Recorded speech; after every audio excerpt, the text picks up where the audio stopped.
So today we're going to be talking about a soft skill that is very underappreciated, which is bridging the gap between developers and designers, and how to talk about web apps to designers, which is one of the most difficult things to do at this current time. So what we're going to be talking about is a very brief definition of what a web app is, how web apps and design systems coincide with each other, and documentation, which is one of the most important things. So web apps, well, what are they? We're going to go by Google standards, which are they are fast, reliable, and engaging. So what does fast mean? It means it responds quickly to user interactions with silky smooth animations and no janky scrolling. Reliable. Reliable means that it loads instantly and always, even in uncertain network connections. App also loads whenever there is or is not data available. And it has an empty state when there is no data, which we can see here in the Visual Studio Code example or Prefecture. And engaging means it feels like a natural app, independent of the device. And you have an immersive user experience, which we see here in Gmail. So in the end, the product should provide a very similar experience, no matter what you are using, which we see here.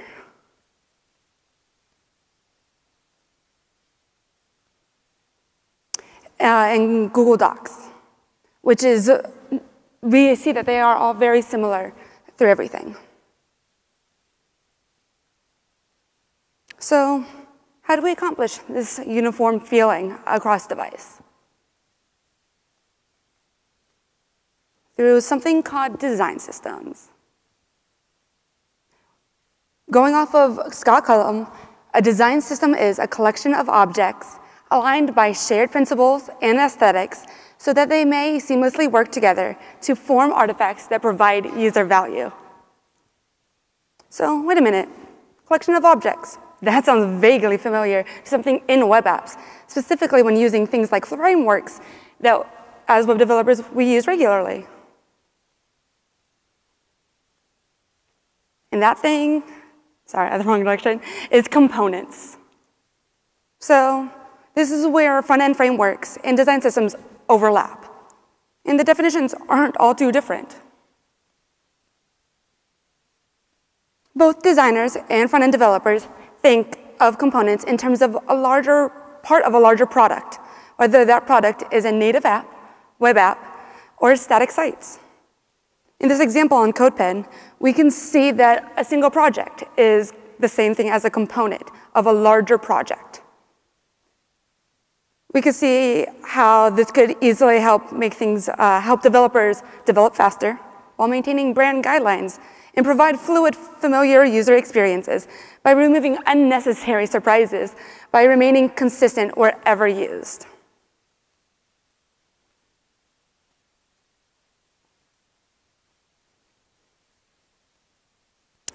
In terms of components, think of a button.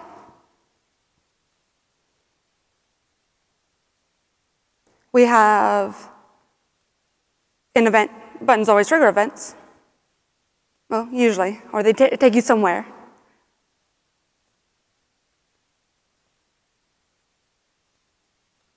A button should have consistent styles. Here we have a background color, font family, and font styles.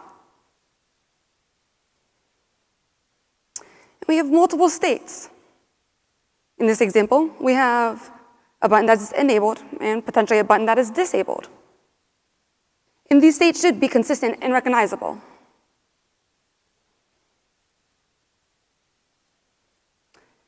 So we can see multiple aspects go into one button. So where do we store this information? How do we share it?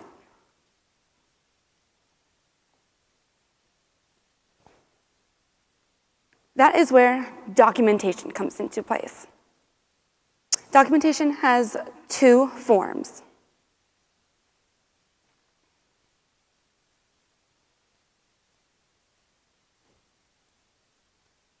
Documentation for web apps has a web manifest, which we saw in the last presentation, and design system documentation. Both are locations that should be monitored by both design and development teams. So in this list, let's start with a brief overview of what a web manifest is.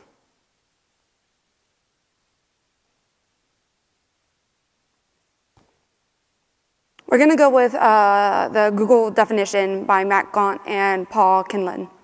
The web manifest is a simple JSON file that tells the browser about your web application and how it should behave when installed on a user's mobile device or desktop.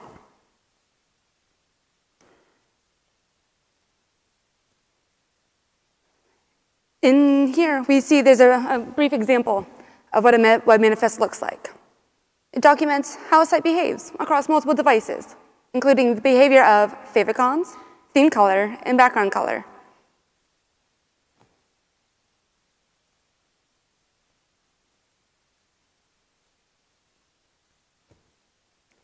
So favicons, we'll do a brief overview of those three things. It's in a way to list multiple sizes for your icon. Helps with cross-browser and cross-device.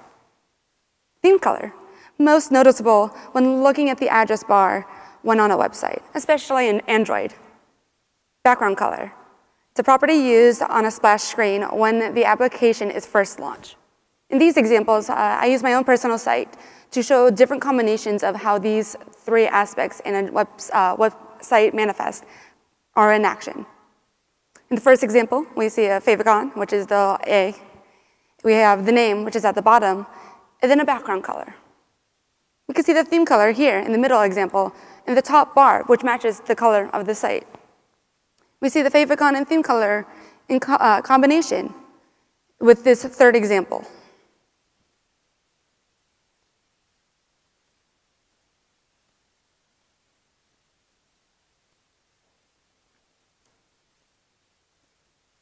And design system documentation. This is where the designers get to say the do and do nots of component use.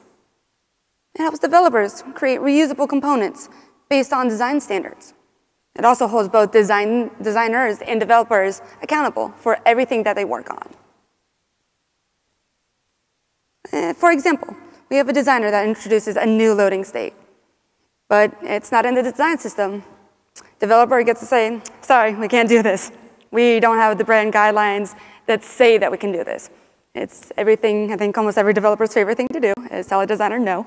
But on the other hand, a developer introduces a new interaction functionality. That's also not documented in the design system. Designer gets to come back to you and say, hey, we don't have this documentation. This is not how this is supposed to function. So let's go look at that documentation again and see how this should actually be reacting.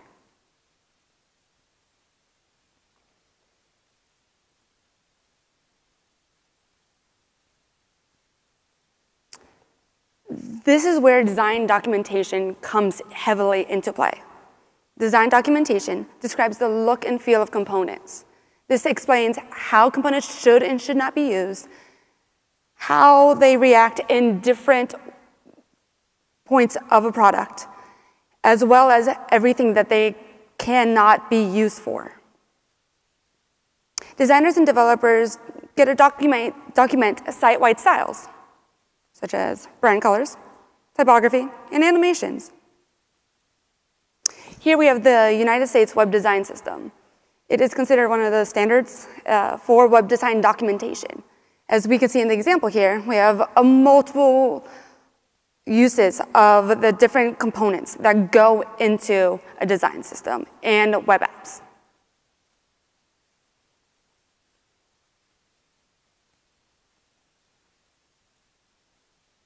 And this is a living document. Developers and designers should both maintain. As we were talking about before, components. This is a great example, a great place where we can show use cases and code examples. We could show screenshots or mocks of what it should and should not look like. We could document all associated CSS classes, whether those are utility classes or just visual classes that should be used, such as the border radius. We can document pre-existing use examples if it's an internal design system, or have an internal list to reference. We have a new component coming out. Let's see what else is like that. We can also list possible component combinations and list any internal restrictions. We have a new video. Well, we decided that videos are no longer in modals. Cool. We introduce a modal. We now have an idea that this is not a good combination because we've had this conversation before.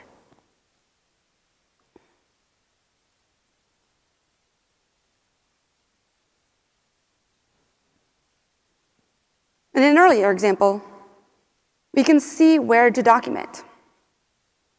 We see the functionality. We see the styles. We see different use cases.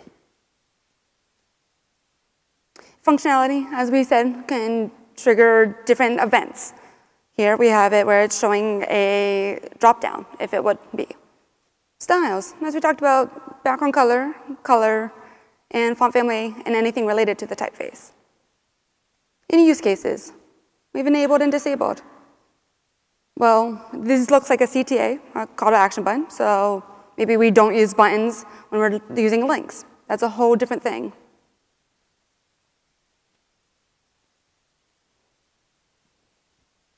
So all in all, we have basic requirements of what a web app is. We have what a design system is. We have components that are the commonality between developers and designers. And we showed how documentation helps bridge that gap.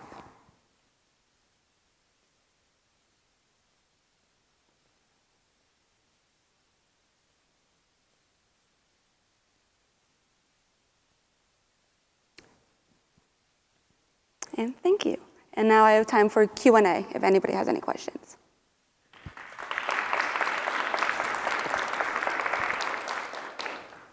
Yes?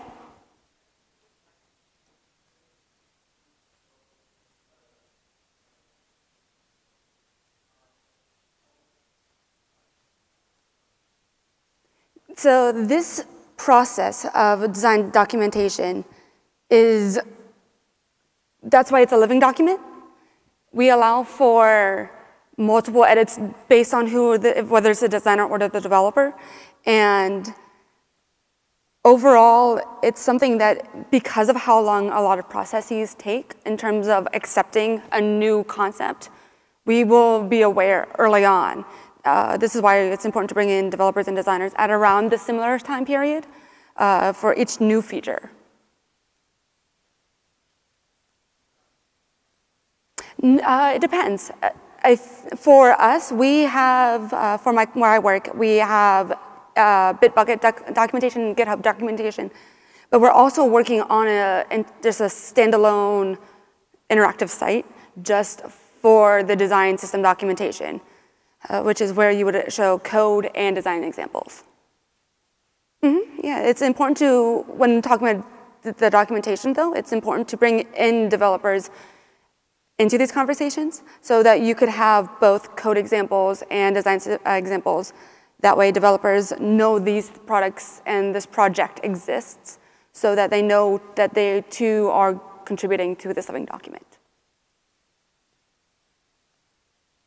Any other questions?